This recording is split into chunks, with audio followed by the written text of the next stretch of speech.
હાલો મિત્રો, નવા બ્લોગમાં સ્વાગત છે આજ તમારું. આપણે આજ ઘણા દિવસો પછી આજે બ્લોગ બનાવવા જઈ રહ્યા છીએ. ઘણા દિવસ થઈ ગયા, એટલા દિવસ આપણે બ્લોગ જ બનાવ્યો નથી. આજે બ્લોગ બનાવવાનો છે. આ થોડીક સાફ સફાઈ કરવાની, ઘરમાં પણ સાફ સફાઈ કરવાની હતી. કોમ્પ્યુટરનું બધું થોડુંક ખરાબ થઈ ગયું હતું અહીંયા. આ બધું ત્યાં થોડીક ધૂળ છે આમાં. આ બધું મેં થોડુંક સાફ કરી નાખ્યું છે.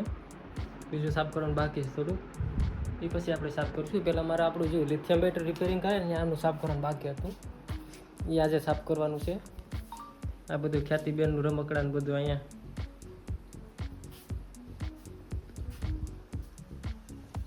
આજે તમને કહેતો હતો ને સાફ કરવાનું હતું. જો આ રહ્યું, આપણે લિથિયમ બેટરીનું કામ બધું ઘરે જ કરીએ.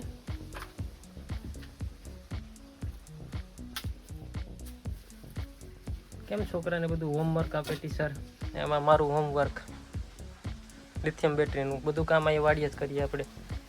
ઇલેક્ટ્રિક બાડી, ઝટકા મશીનનું બધું અહીંયા જ કરીએ કામ લિથિયમ બેટરીનું. આમાં સાફ સફાઈ કરવાની છે. આમાં કંઈ હું હાલવાની જગ્યા નથી અત્યારે. આમાં પેલા સાફ સફાઈ આપણે કરી નાખીએ.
સાફ કરીને હાલત ખરાબ થઈ ગઈ. આજે તો ખરી ઉંદરડા આવી કરીશ તો અહીંયા બધું કાપી નાખ્યું, વાયરિંગ બધું. આ બધો સામાન બધો બારો કાઢી નાખ્યો આપણે.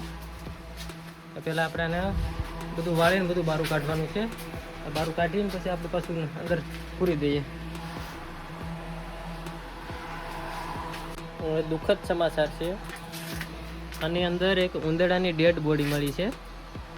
હવે એને આપણે બારી કાઢવી પડશે, પછી પોસ્ટમોર્ટમમાં મોકલવી પડશે. પોસ્ટમોર્ટમ મોકલ્યા પછી ખબર પડે ને કઈ રીતના મર્યો. કારણ કે આપણે તો નથી મર્યો, આપણે કંઈ દવા બવા મૂકતા છે નહીં. તો આ મર્યો કઈ રીતનો, હવે એ તપાસ કરવા માટે પોસ્ટમોર્ટમમાં મોકલવી પડશે બોડી, પછી ખબર પડશે. હવે આને પહેલાં ખેવીને આપણે બહાર કાઢી લઈએ, પછી ખબર પડે શું કરવું આનું. હવે આપણે આજની તો સાફ સફાઈ થઈ ગઈ, જોઈ લો તમે.